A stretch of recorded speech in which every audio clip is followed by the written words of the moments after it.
This is my latest crystal radio. It's obviously styled after a 1950s rocket. Here you have the pilot and co-pilot cockpits, and of course you tune it by turning the nose cone. It's got a capacitor in there, a variable capacitor. It's got your standard 1950s, 1960s style tail fins, and of course in the back end you got to have a place to store your earphone and ground and antenna clips, assuming you don't use wire that's too big. Space in there is a little bit tight, but yeah, it's okay. So next step is to go look and see how we put this thing together. Well, the first thing you'll have to do is print out these different components. We have the nose cone, and if I can get it off of there, there we go, the nose cone. Then we have this, which I call the coil cap, and that holds your variable capacitor. And again, that's another 3D printed part. We have the fuselage, the lower rocket body section. And then we have the coil, and this is where we're going to wrap our wire. And there's going to be three sections to this. There's going to be the part that's tuned, which is the capacitive part. And I start down here. And what you're going to have to do is you're going to have to feed your lead. Before you even begin, you start your lead up here. You run it down this little channel right in there, and you hold it in place, and then you start wrapping, okay, so that the wire will be underneath the windings, and if you forget to do that, it's going to be a bear to get it in there later. So there's three holes up here, which will pass it into this chamber, and this is the chamber where all the electronics are going to go. That's going to be the resistor, the variable capacitor, and what am I forgetting? The diode. And yeah, so that's up there, and then this chamber down here is where we're going to run the leads for the antenna, ground, and earphone. And I don't know, it's really hard to see, but there's some hold downs right there, strain relievers. So you can run the wires through there and then through these holes. And there's another one right there. Yeah, so that'll help keep strain off of there, off of the connections, which will be in here, because you don't want somebody giving that a big yank and breaking them loose in here. So yeah, strain relievers in there. So run the wire down through the strain reliever into the hole, and then make the connections on this side. Okay, so probably repeated myself a few times, but better than forgetting something. This flanged part down here will end up going into our rocket. We have a little hole here for our screw, and on the opposite side over here we have another hole, and those two will mate up. So when you put that in there and it's correct, the two pieces will mate and they'll be in there fairly tight.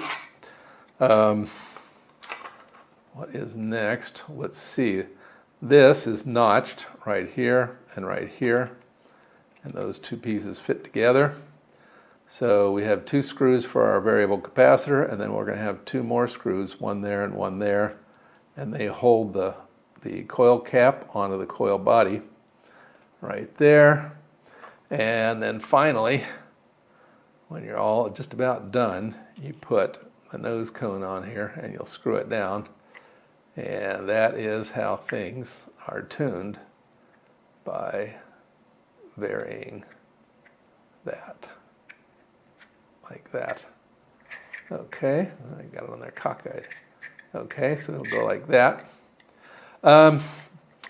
Yeah, so the next step is we go and wind the coil. I'm not going to go through all the details. I'm just going to show you how it's done. I've got videos on how to wind a coil. I won't go through it here, or it'll make the video like an hour longer.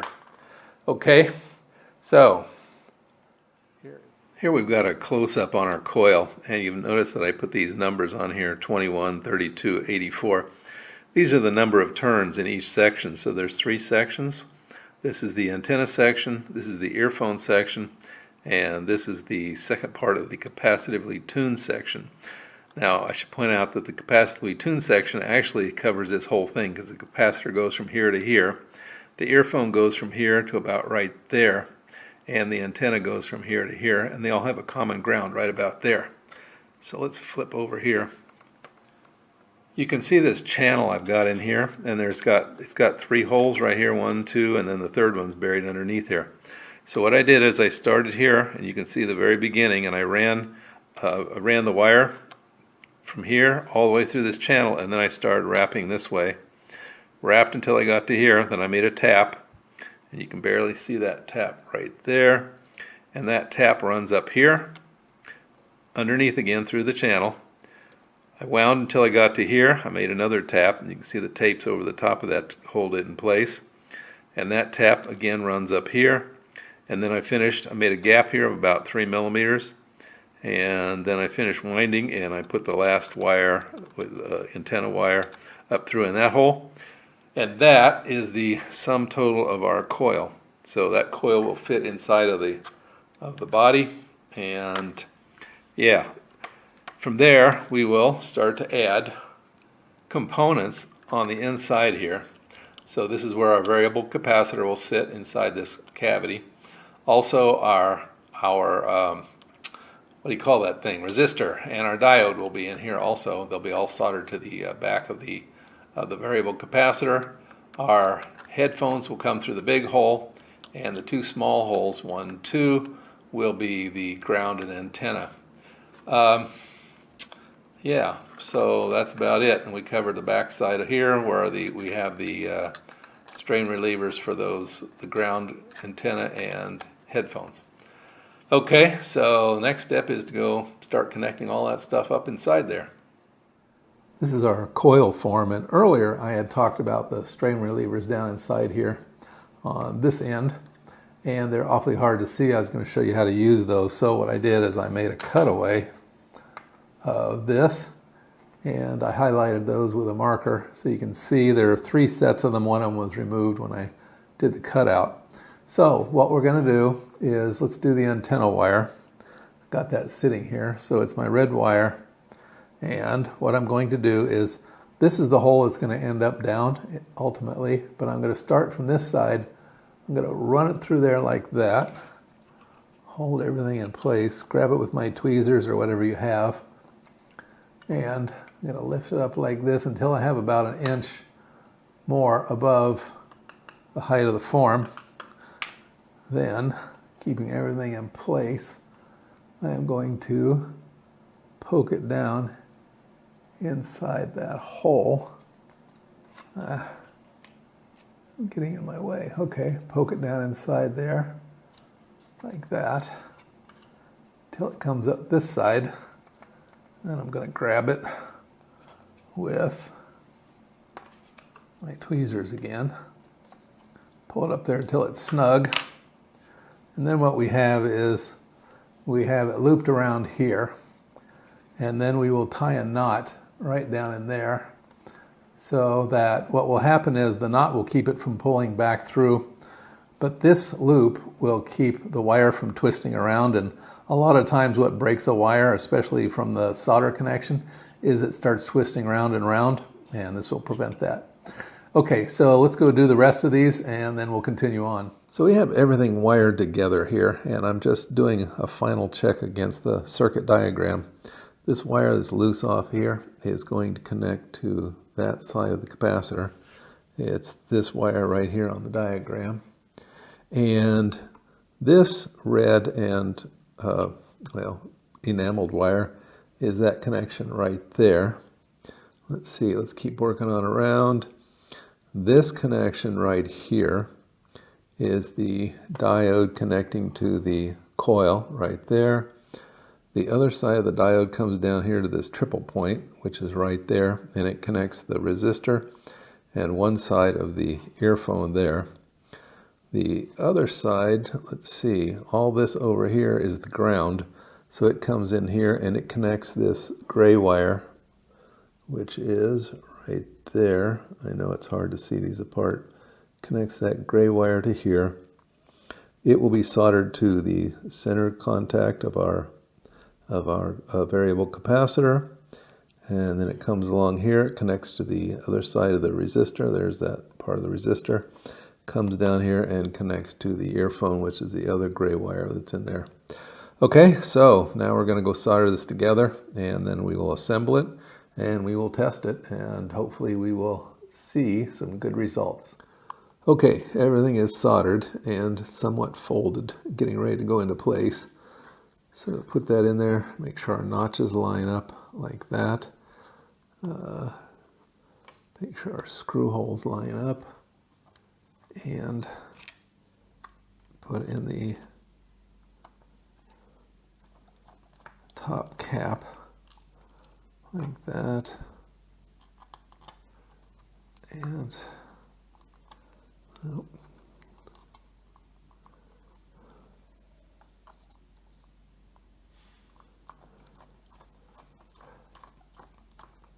like that. There we go.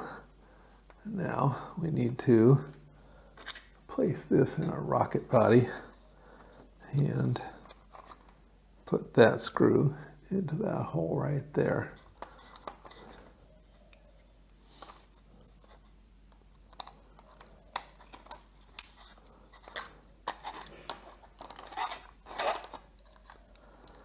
I had a piece of tape on here securing the earphone so it wouldn't fall out.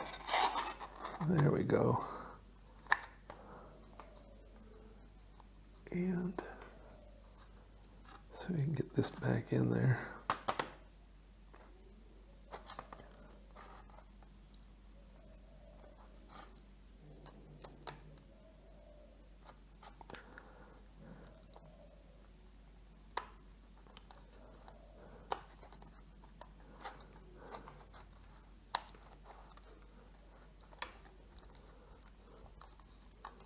Okay, let me hit it first time. Okay, now I've got a screw in there already. Set this on here. Maybe.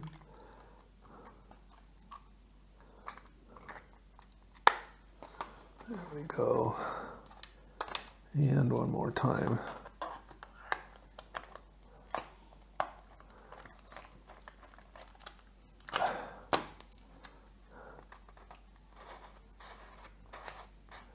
Okay, time to go over and take it to the bench and see what it's going to do for us. Okay, here we are on our bench. We have our antenna clip hooked up back here. We have our ground clip on the ground back there. And we have our radio here. Our oscilloscope is connected to the earphone because it's the only good place I can connect it, and it's not really that good. But anyway, let's tune through here and see what we got.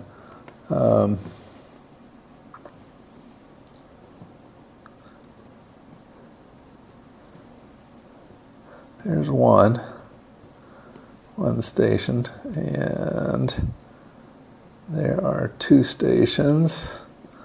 That's the really strong one that's not very far away from here. And that's pretty much it. That's static at the end. That's bleed over. So that's the really strong one. And yeah, it's a cute radio. It's fun to build, but it's not a contest rig. It doesn't produce, like the 4 or 5 channels I was hoping it would produce. But it's a good listener, and it's got 2 solid stations out of it. So yeah, I'm not going to tell you to build it for listening purposes, but if you want something that is just kind of a 1950s look, you want to decorate it up, that's cool.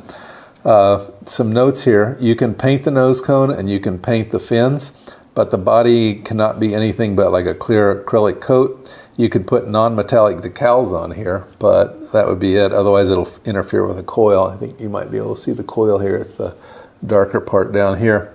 But yeah, it's like I said, it's kind of a fun thing to put on the shelf and talk about, but you're not going to win any contests with it, to say the least. Okay, well, that was it. Just a little 1950s retro project for your DIY crystal radio experimentation.